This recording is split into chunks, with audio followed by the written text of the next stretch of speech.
Good morning my dear students. कल हम लोग का चैप्टर चल रहा था पर्यावरण इन्वायरमेंट। तो हम लोग पर्यावरण में हम लोग क्या पढ़े थे? पर्यावरण की परिभाषा, घटक और उसके संरक्षण। ठीक है। और पर्यावरण से संबंधित नया चैप्टर हम लोग का है सूक्ष्म जीव और संक्रामक रोग। ठीक है। तो हमारे पर्यावरण में अनेक प्रकार के सूक्ष्म जीव और संक्रामक रोग इस वायुमंडल में, इस पूरे पर्यावरण में विद्यमान है। ठीक है। तो सबसे पहले हम सूक्ष्म जीवों के बारे में चर्चा करेंगे। ठीक है। तो सबसे पहले हमारा टॉपिक क्या रहेगा? सूक्ष्म जीव। सूक्ष्म जीव। ठीक है। सूक्ष्म जीव होते क्या हैं? देखिए, जो रोग कीटाणु द्वारा पैदा होते हैं और सरलता से रोगी व्यक्तियों के शरीर से निकल करके स्वस्थ व्यक्ति के शरीर में चले जाते हैं। ठीक है। इस प्रकार से एक रोगी व्यक्ति के शरीर से निकलकर सूक्ष्म जीव दूसरे शरीर में प्रवेश कर जाता है। और वे सूक्ष्म जीव इतने सूक्ष्म होते हैं कि उन्हें हम नग्न आंखों से नहीं देख सकते। उन्हें सूक्ष्मदर्शी के द्वारा देख पाना ही संभव है। और ये सूक्ष्म जीव एक स्वस्थ व्यक्ति को संक्रमित कर देते हैं, जिसे हम संक्रामक कहते हैं। संक्रामक रोग की श्रेणी से रखते हैं। ठीक है। छोटी यानी कि सूक्ष्म जीव में क्या आते हैं? देखिए, अमीबा हो गया, अमीबा, प्रोटोजोआ,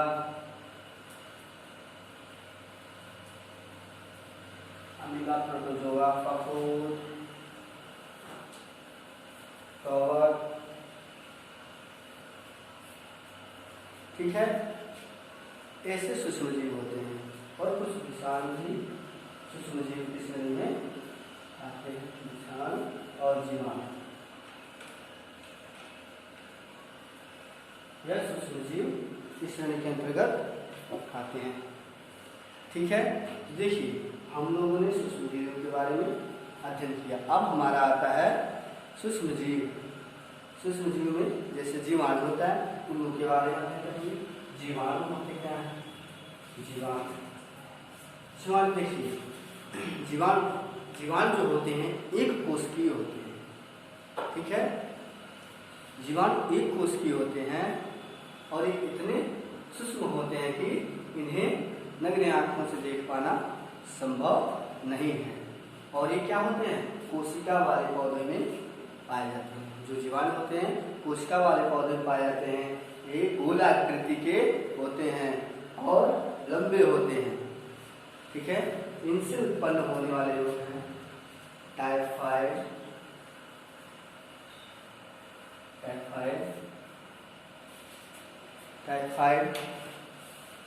और डेंगू,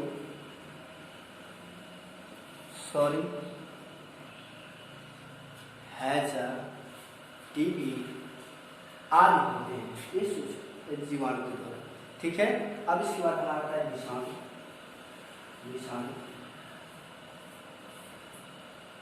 विषाणु के द्वारा कौन कौन से रोग होते हैं? देखिए, विषाणु सबसे पहले क्या होता है? ये भी बहुत सूक्ष्म होते हैं। ठीक है। इनको केवल इलेक्ट्रॉन सूक्ष्मदर्शी के द्वारा ही देख पाना संभव है। विषाणु, इनसे रेबीज, इनसे उत्पन्न होने वाले रोग हैं रेबीज,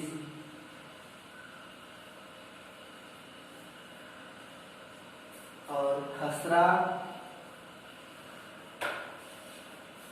चेचक,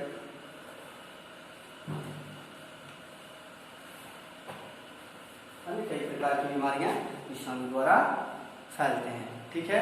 अब उसके बाद हमारा आता है प्रोटोजोआ।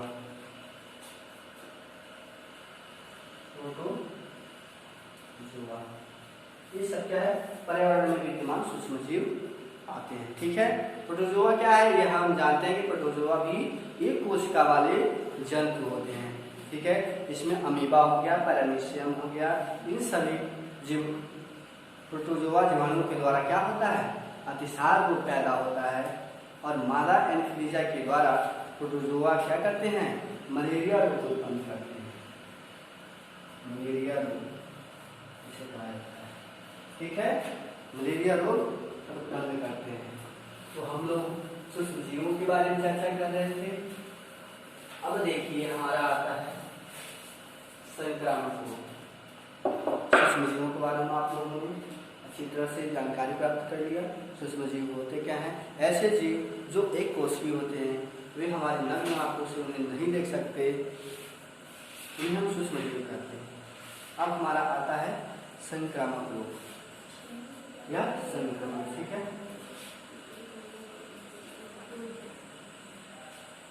संक्रामक रोग, देखिए सबसे पहले संक्रामक रोग होते क्या हैं।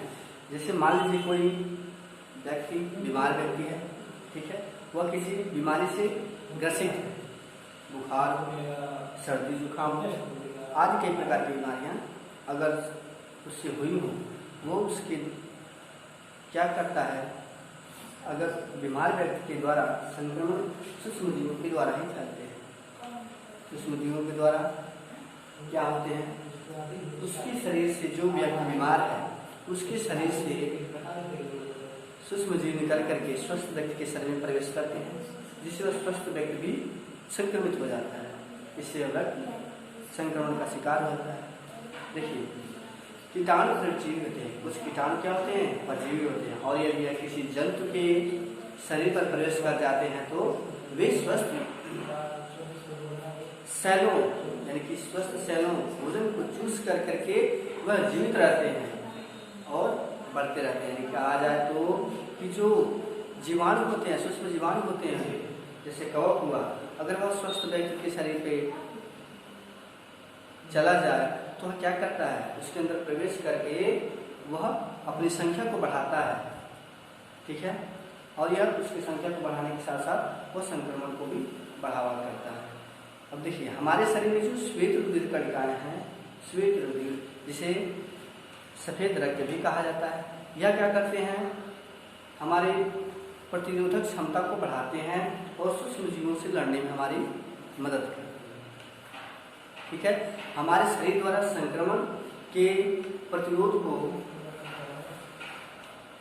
कम करने की क्रिया प्रतिरोधकता कहलाती है, ठीक है।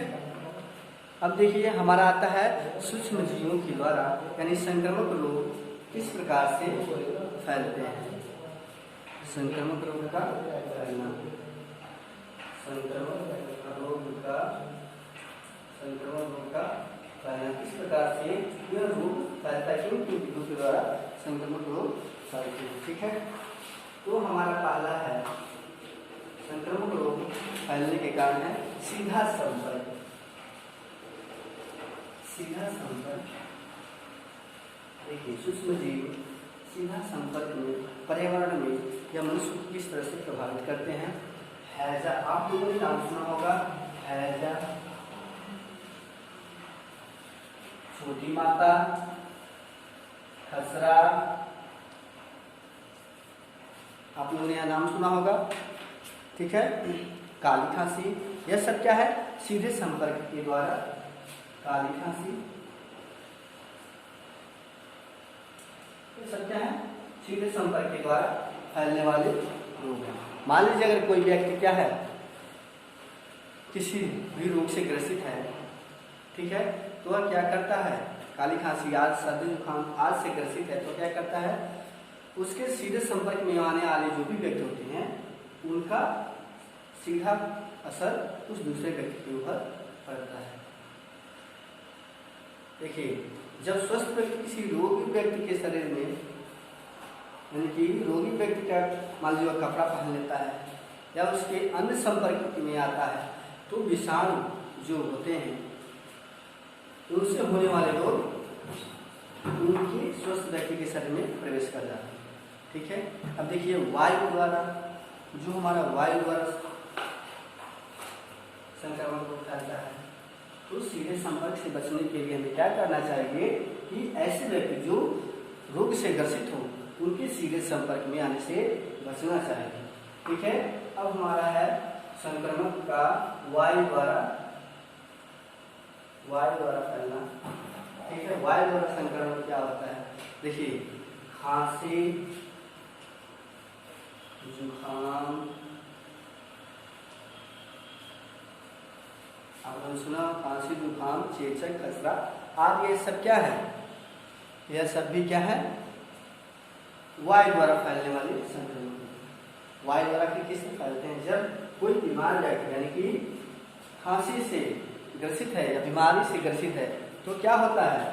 जब वो खांसता है तो उसके अंदर से निकलने वाले सूक्ष्म जीव कीटाणु वायु के द्वारा फैलने लगते हैं, और जब वह स्वस्थ व्यक्ति सांस लेता है तो सांस के माध्यम से उसके शरीर में प्रवेश कर जाते हैं और स्वस्थ व्यक्ति को भी क्या करते हैं? ग्रसित करते हैं। इस प्रकार से वायु द्वारा संक्रमण हो गया। ठीक है, अब हमारा आता है तीसरा, भोजन और जल द्वारा संक्रमण। भोजन और जल द्वारा संक्रमण कैसे होता है? तो सबसे पहले हम जानते हैं भोजन द्वारा संक्रमण क्या है। देखिए, भोजन में क्या होता है? भोजन द्वारा संक्रमण क्या होता है? बीमारियां जैसे रोग हो गए, टाइफाइड,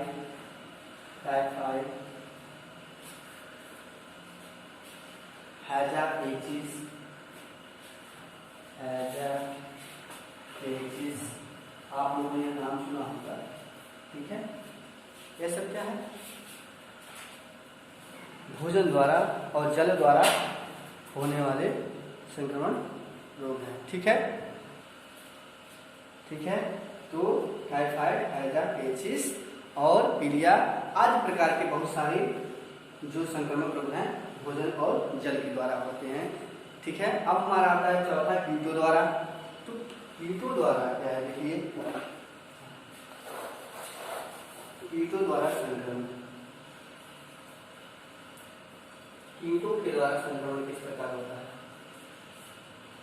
कीटों द्वारा देखिए, अक्सर देखते हैं आप लोग मच्छर, मक्खी, ठीक है, तिलचट्टे, पिस्सू, अनेक प्रकार के छोटे छोटे कीट देखते हैं आप लोग। तो ये क्या करते हैं? मलेरिया, प्लेग, डेंगू, ज्वर आदि प्रकार के रोग उत्पन्न करने में इनकी अग्रणी भूमिका होती है। ठीक है, मक्खी हो गई, घरेलू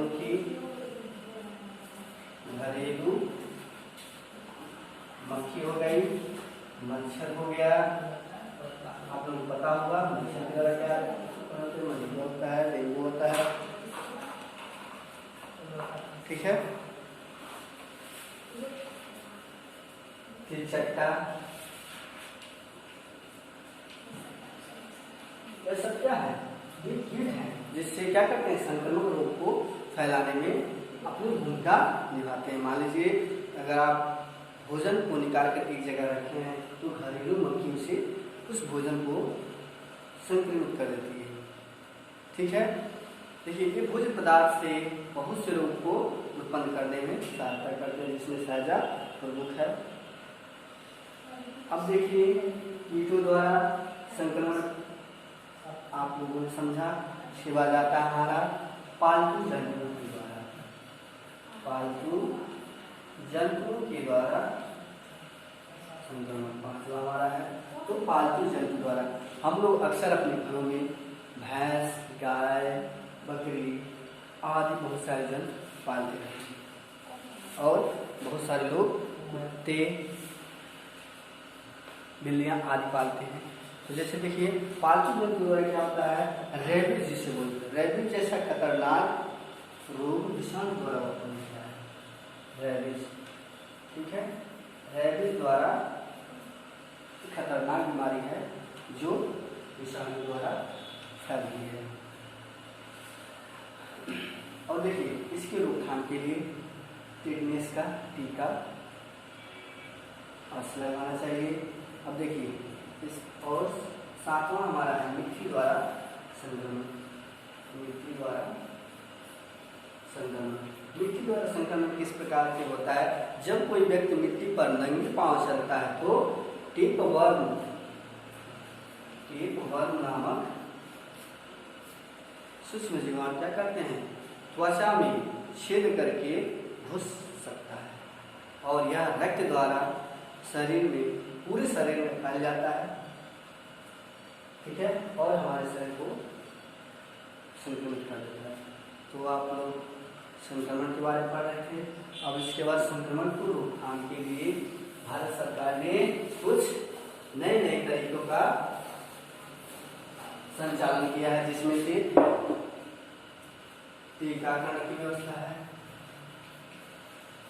ठीक है। अब देखिए टीकाकरण में क्या होता है, जन्म से पहले शिशुओं का टीकाकरण अवश्य कराना चाहिए, ठीक है। अब देखिए कीटाणु की रोकथाम के लिए क्या करते हैं, सबसे पहले जन्म के समय टीकाकरण अवश्य लगवाना चाहिए। जानलेवा बीमारियों एवं अनेक प्रकार के जैसे पोलियो, हैजा, कालरा आदि से बचने के लिए हम टीकाकरण लगाते हैं, ठीक है। अब देखिए इसमें क्या है, टीकाकरण के रोकथाम कीटाणुओं से रोकथाम के लिए यानी कि सूक्ष्म जीवों से बचने के लिए जो रोकथाम है, क्या क्या करना चाहिए। सबसे पहले हमें जल को उबालकर या गर्म करके उबालकर पीना चाहिए, ठीक है। और दूध को भी उबालकर पीना चाहिए, इसमें भी सूक्ष्म जीव पाए जाते हैं। दूध को भी उबालकर पीना चाहिए, ठीक है। देखिए घरों में सूर्य का प्रकाश और ताजी हवा का उचित प्रबंध करना। घरों में सूर्य का प्रकाश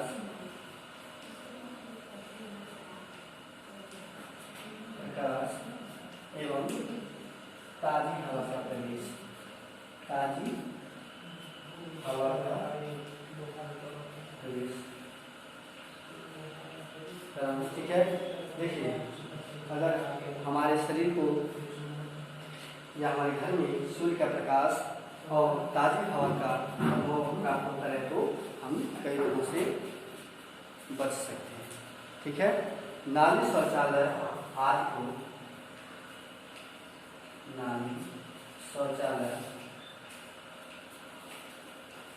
को फिनाइल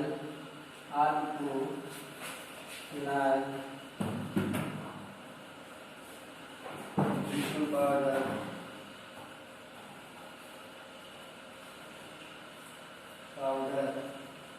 अन्य सारी दवाओं का उपयोग करके उसे साफ एवं सुरक्षित रखना चाहिए, ठीक है। तो आज का टॉपिक यहीं पे समाप्त होता है। अगर आप लोग को यह समझ नहीं आता है तो इसे बार बार वीडियो को पुश करके देख सकते हैं और समझ सकते हैं। धन्यवाद, आपका दिन शुभ हो।